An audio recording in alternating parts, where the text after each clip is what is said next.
Enemies to lovers is a trope that has existed since the beginning of fiction. The allure of a budding romance between two enemies is one that fans adore, as well as other tropes that include romance. From characters that hated each other from childhood to true enemies throughout the series, there is an abundance of characters who have fallen in love during the flames of war, or from getting a helping hand from their former enemy. Here are a few more enemies turned lovers in anime. From those who were bitter enemies who fell in love by accident to those who simply could not deny their attraction to the other. Keep the God Key safe! There's no doubt about it now.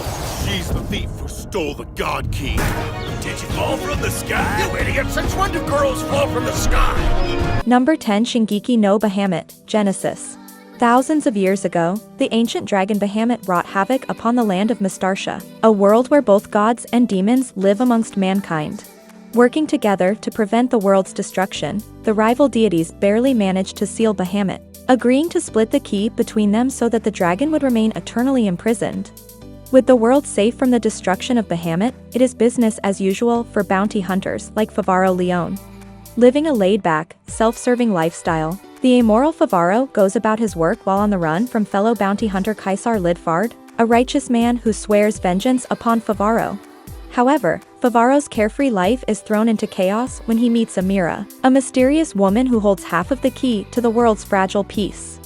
Shana is a hot-blooded huntress who fights to maintain the balance between the ordinary world and her own. When supernatural predators consume human lives, Shana puts them back in their place. Number 9. Shakugan no Shana. Onmyouji, a high school student who expected his normal life to last forever, is dead. When he was on his way home, he witnessed a shocking view as the world suddenly froze. People were engulfed by blue flames, and a monster resembling a large doll swallowed them.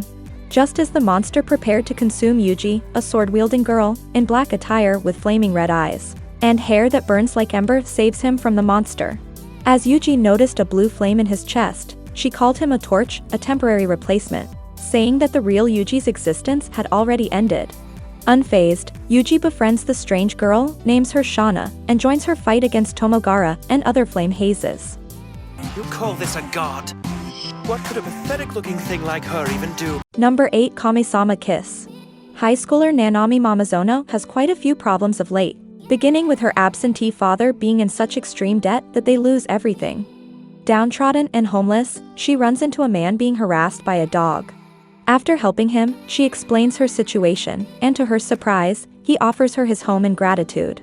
But when she discovers that said home is a rundown shrine, she tries to leave. However, she is caught by two shrine spirits and a fox familiar named Tomo. They mistake her for the man Nanami rescued, the land god of the shrine, Mikage. Realizing that Mikage must have sent her there as a replacement god, Tomo leaves abruptly, refusing to serve a human. Rather than going back to being homeless, Nanami immerses herself in her divine duties. But if she must keep things running smoothly, she will need the help of a certain hot-headed fox. In her fumbling attempt to seek out Tomo, she lands in trouble and ends up sealing a contract with him. Now the two must traverse the path of godhood together as god and familiar, but it will not be easy. For new threats arise in the form of a Kyoukai who wants to devour the girl, a snake that wants to marry her, and Nanami's own unexpected feelings for her new familiar. Number 7. Big Order. 10 years ago, a fairy by the name of Daisy appeared and asked the child Eiji Hashimiya what his one and only wish was. Although his wish remains a mystery, the consequences were catastrophic. In an event called the Great Destruction, the world started to fall apart as everything collapsed and countless people died. Now, Eiji is a high school student whose only concern is his sick sister.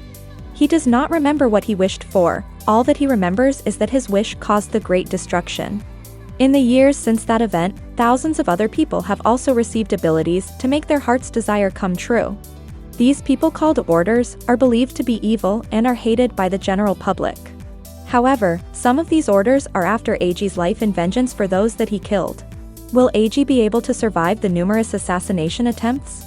And the biggest mystery of all, what did he wish for? And what were his intentions in wishing for something that caused so much desolation? Number 6. Devil's Line. Vampires walk among society, existing as part of its underbelly. They do not require blood to survive, but extreme emotions can immensely increase their bloodlust, turning them into uncontrollable monsters. Tsukasa Tera, a 22-year-old university student, learns of the existence of vampires when her longtime friend reveals himself to be one of them, after a tense confrontation with Yuki Anze, a human and vampire hybrid. Her friend is arrested, and Tsukasa soon finds herself drawn to Anze, who reluctantly reciprocates her feelings. However, this unconventional romance may prove too difficult to maintain, as Anze struggles to contain the part of him that wishes to devour Tsukasa. Number 5. Beyond the Boundary. Mirai Kuriyama is the sole survivor of a clan of spirit world warriors with the power to employ their blood as weapons. As such, Mirai is tasked with hunting down and killing Iyomu, creatures said to be the manifestation of negative human emotions. One day, while deep in thought on the school roof, Mirai comes across Akihito Kinbara, a rare half-breed of Yomu in human form. In a panicked state, she plunges her blood saber into him only to realize that he's an immortal being. From then on, the two form an impromptu friendship that revolves around Mirai constantly trying to kill Akihito, in an effort to boost her own wavering confidence as a spirit world warrior. Eventually, Akihito also manages to convince her to join the literary club, which houses two other powerful spirit world warriors, Hirumi and Mitsuki Nace. As the group's bond strengthens, however, so does the tenacity of the Yomu around them. Their misadventures will soon turn into a fight for survival as the inevitable release of the most powerful Yomu, Beyond the Boundary, approaches. Number 4. Twin Star Exorcist. Magano, a parallel realm filled with monsters known as Kegar, is a place where exorcists deal with all impurities. Binio Adashino is a prodigy exorcist who is recognized for her strength and is summoned to Tokyo by the Exorcist Union. On her way, she plummets into the arms of Rokuro Enmadu, a young exorcist with a troubled past. But the impurities of Magano do not rest. When these two exorcists witness a couple of children stolen by a Kegar, Binio rushes to save them, dragging Rokuro along with her into Magano. Engaged in a fight she is on the verge of being defeated in, Binio is saved by Rokuro, revealing himself capable of being her rival in talent. Sousei no Onmyouji tells the story of two talented exorcists who are destined to become the twin star exorcists, and the prophesized parents of the Miko, the reincarnation of Abe no Saimai, who will cleanse the world of all impurities. Number 3. Taboo-Tattoo. Seiji, a martial arts trained middle schooler, often feels driven to protect the weaker people around him. One day, he defends a homeless man against some punks, and the man gives him a strange tattoo on his palm in return. The tattoo is a secret weapon produced in the arms race between America and the Saranistan Kingdom. Seiji finds himself in over his head when a powerful girl, using the same secret weapon, violently pursues him in order to retrieve it.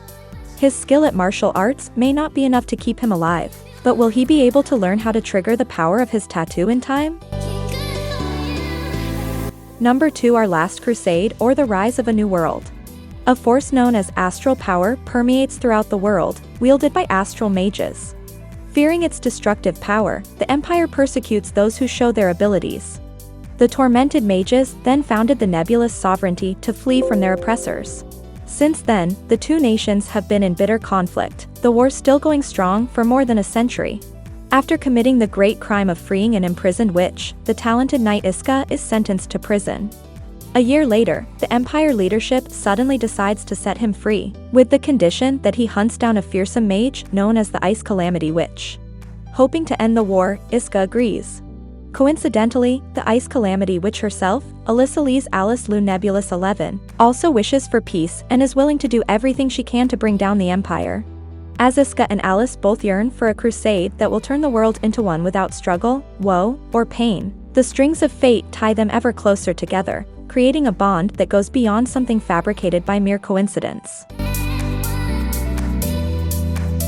Number 1. Boarding School Juliet. We lay our scene in the fair Dahlia Academy, where two countries, both alike in dignity, come together. The black doggies of the eastern nation of Towa and white cats of the Principality of West have a long-standing feud. Romeo Inuzuka and Juliet Persia, leaders of their respective dorms, seem to be bitter enemies. In reality, however, Romeo and Juliet are hopelessly in love, but revealing their relationship would call upon the ire of all their comrades. They hide their love to maintain peace, but a clandestine relationship means they miss out on many of the activities couples get to do.